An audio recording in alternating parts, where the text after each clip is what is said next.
Hello everyone, my name is Ivo and welcome to Cooking with the Koyas. You know, it's getting harder and harder these days to find a really good apple fritter.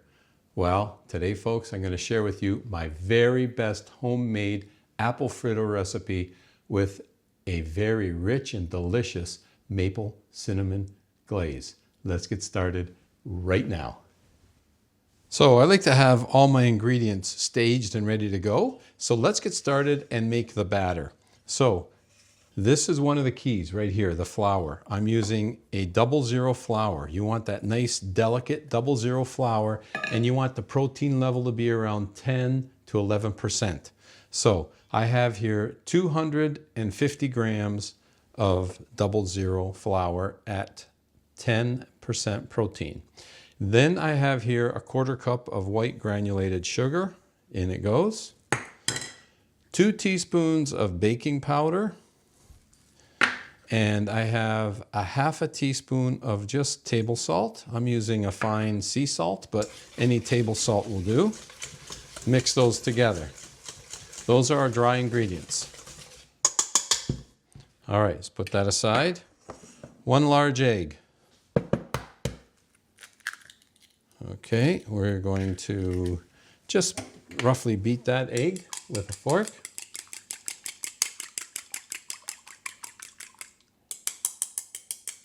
All right, and now I have here 1 cup of buttermilk. So we're going to add 1 cup of buttermilk to our egg. Looking good, looking good. Okay, just mix that together. Now I have a tablespoon, I just need to get it here, of warm butter. So I just melted a tablespoon of butter, and we're going to add that. And now we need 1 teaspoon of vanilla extract. So 1 teaspoon. In it goes. And another key ingredient, folks, is 1 teaspoon of apple cider vinegar. All right, so we're going to mix these together. All our wet ingredients. All righty. And we have our dry ingredients here. Add the wet to the dry. And now we mix. I like to use a firm spatula and just get everything mixed in together. And don't overwork this dough. Once it's all incorporated, if it's even a little bit clumpy or lumpy, that's okay. Don't worry about that. So let's get that all worked in together. Okay, and we're almost there where everything's incorporated. All right. That's looking pretty good right there, folks. Okay. And there we have it. Perfect. Okay, our batter is ready. Okay, so our batter now needs to sit for about 10 minutes, and that's fine because we got to get our apples ready. So for the apples, we're going to peel and dice these apples into like a 1/4 inch size pieces. And as far as how much apple, you're going to need 2 really large apples or 3 to 4 small to medium apples. I guess at the end of the day, we want to end up with 350 grams of apple pieces. So you might need to start with 2 apples. I'm going to say gross weight of around 230 grams, roughly. But basically, we're going to just decore and slice into 1/4 inch chunks, basically. Okay, that's it. Actually, they can be a little bit smaller. I'll make them a little smaller. And in the bowl they go. Okay, there we go. These are closer to a 1/4 inch, and I know I use 1/4 inch, I use grams. Oh my goodness, okay. So we're going to continue doing this till we get 350 grams total. Right now we're at 30 grams. So let me continue. And I also wanted to mention that it's best to use, you don't have to, but for the perfect recipe, it's best to use a sweet apple and let's say a sour apple. So something like a Granny Smith or a Honeycrisp as the sweet one. I have here a couple of Mutsu apples. So you want that contrast between sweet and, let's say, sour. Okay, let me continue. Okay, so there's our 350 grams of 1/4 inch, which is about 6 millimeters. And this is 350 grams, which is also about 12.3 ounces. You see, growing up in Canada, people my age, we grew up with the imperial system and then switched over to metric. So I find myself bouncing between the two all the time. Okay, so a little bit of lemon juice because our apples, we don't want them to start browning. As you can see, they're already starting a little bit. So about a tablespoon of lemon juice just to keep these from going brown. So now to dress our apples, I have here, and you can see the shape, 2 tablespoons of brown sugar. Light brown sugar is preferred, but dark brown sugar will do as well. And to that, I'm going to add 1/4 teaspoon of ground nutmeg. And then I have here 1 teaspoon of ground cinnamon. So basically just mix those all together. And there we go. That's mixed quite nicely. And we're going to add that mixture to our apple. And let's get them all coated with that mixture. Toss them up. And yes, yes, yes. When you think you've mixed enough, mix just a little bit more. Just want to make sure they're all covered. And we don't want anyone left out. Okay, so I think I've mixed enough. So just mix a little more. I'm losing a couple here and there. All right, there we go. Now we're going to add that to our batter that's been patiently waiting, right? All that goes in, including any residual sugar that's clinging to the bowl. Okay. Love having that sink close by. Everything goes in the sink. All right, and now we're going to fold these in. Fold these into our batter. In case you didn't notice, we did not use any yeast. This is a yeastless batter. And there's just enough batter to coat our apples. That's why you want that 350 gram net weight of apples, so you get the proper consistency between the apple and the batter. So once you've got that folded in nicely, there we go. I think that looks pretty good right there. Put some more batter in there. There we go. How's that look? Hey, very nice, very nice. Okay, so now that we have our batter made, mixed with the apples, let's get our glaze going. Okay, now this is my maple cinnamon glaze. We're going to start here with 2 cups. As you can see, I've sifted this white powdered sugar, so it's nice and light and airy. 2 cups of powdered sugar, and then I have here 1/2 teaspoon of ground cinnamon. Okay, and we're going to just whisk those together, sugar and the cinnamon.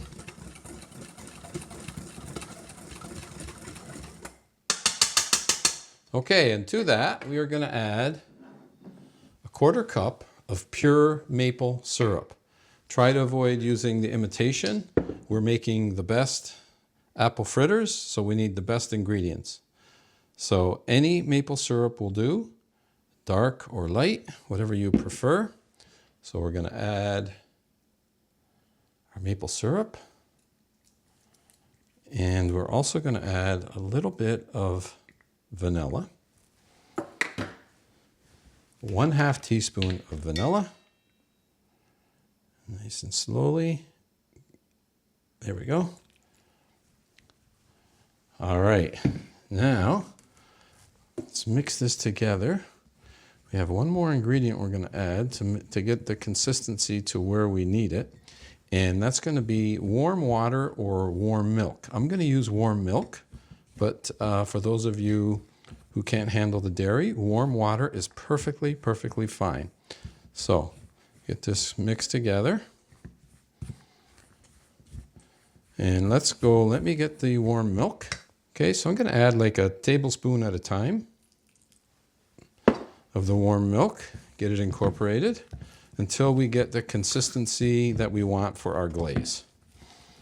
So you want it to be thick, but not thick like molasses, but still thick. This is, as you can see here, that's pretty thick. So I'm going to add the entire 3 tablespoons and hope that it's not too runny. Okay, 2 might have been enough, but anyway, here we go. We have our glaze started. That's a beautiful, beautiful maple cinnamon glaze right there, folks. Actually, that consistency is pretty good. It's not too thin, not too thick. I like it. Okay, so let's go to the stove and let's start frying our apple fritters. Okay, so we're going to want our oil at about 350 degrees.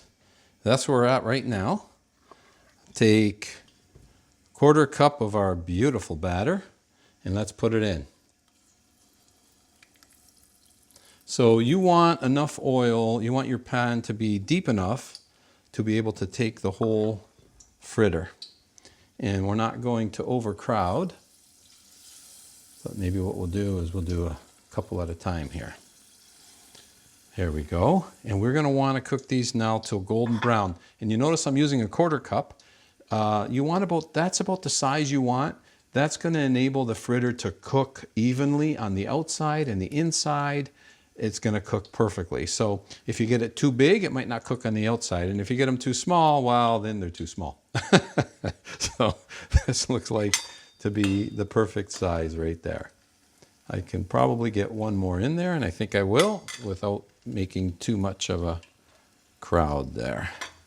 So one more 1/4 cup. You could just use a spoon. I'm using a 1/4 cup to show you this is the amount that you're going to want to use.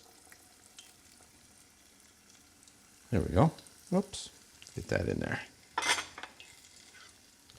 All right. So it's going to take a few minutes till they get like golden brown. Once it gets golden brown, we'll turn them over. This is the fun part, folks. Being in the kitchen, it's never work. It's always fun. And look at, we're going to create something absolutely delicious right here. Look at that starting to get a little golden. I'm loving that color.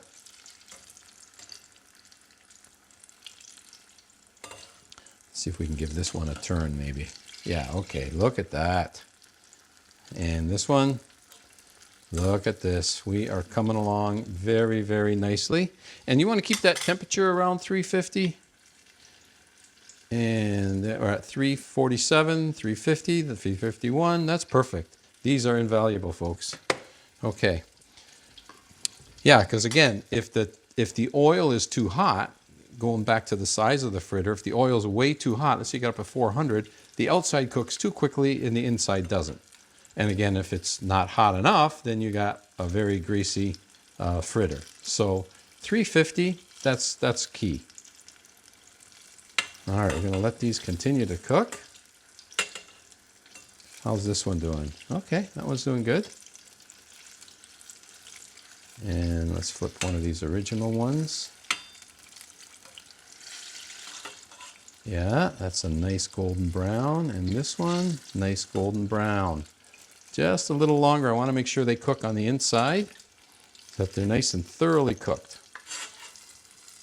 Okay, I am really liking the color of the first 2 we put in. That, folks, is perfect. Nice color to it. Going to be nice and crispy on the outside, chewy on the inside. So I'm going to put them on a wire rack. Turn that one over and let them just drip there while we continue making more fritters. Another a quarter cup, in it goes. Another quarter cup.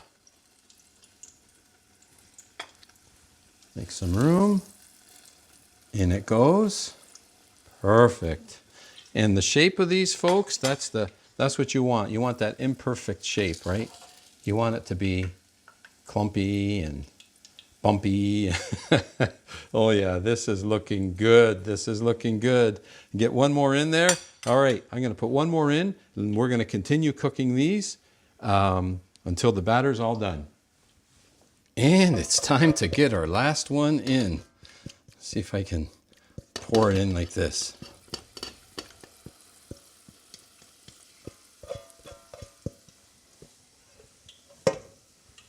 And there we go. Our last one is ready to come out.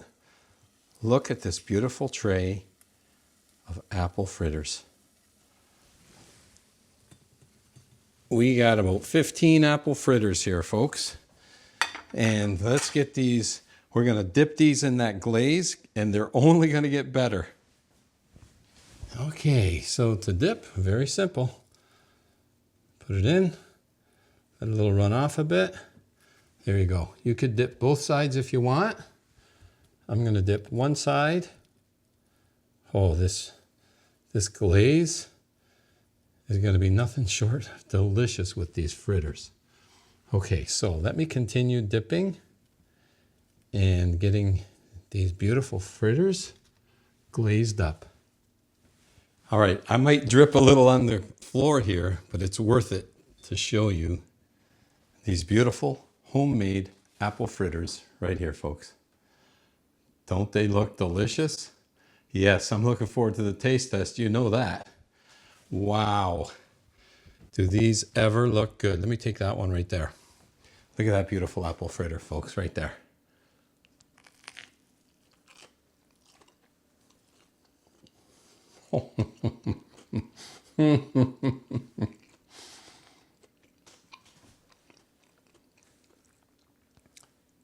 This is how an apple fritter should be. Just like I remember it. In fact, I'm going to say better than I remember it. Moist inside, cooked perfectly. Oh, wow. A little crunch on the outside, just a bit. And that honey cinnamon glaze. Okay, if you're hosting a dinner party or you're going to a dinner party and you need dessert, these don't take long to make. And I'll tell you right now, everyone's gonna love them. You get 12 to 15 out of a batch. This is how an apple fritter should be. Brings back memories the way it should be. And I really hope you give this recipe a try. It's my favorite. It's my best homemade apple fritter. And I want to thank you for spending time in the kitchen with me on today's episode of Cooking with the Koyas. And as always, folks, until next time, buon appetito. I think I need an espresso. Wow. You're going to love them.